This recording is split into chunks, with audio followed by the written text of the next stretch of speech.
how to order from DHgate, a complete guide. So here's what you want to do: open up the app and then search for the item that you want to order. So I'm just going to search for a wallet.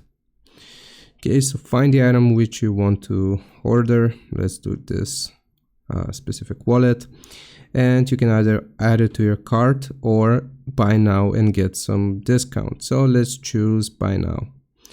Alright, so it's going to ask you for the model which you like. I'm going to do this one, and the quantity. So you can do 1 piece, 5 pieces, up to however many it is going to give you the option for. And it's going to calculate the shipping cost here at the bottom, as well as the estimated delivery time. You want to choose buy now once you have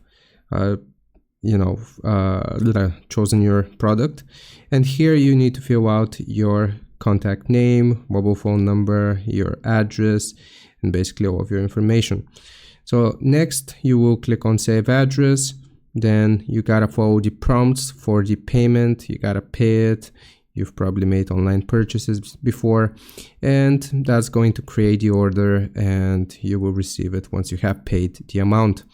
So hope this helps. Leave a like and sub, and I'll see you next time.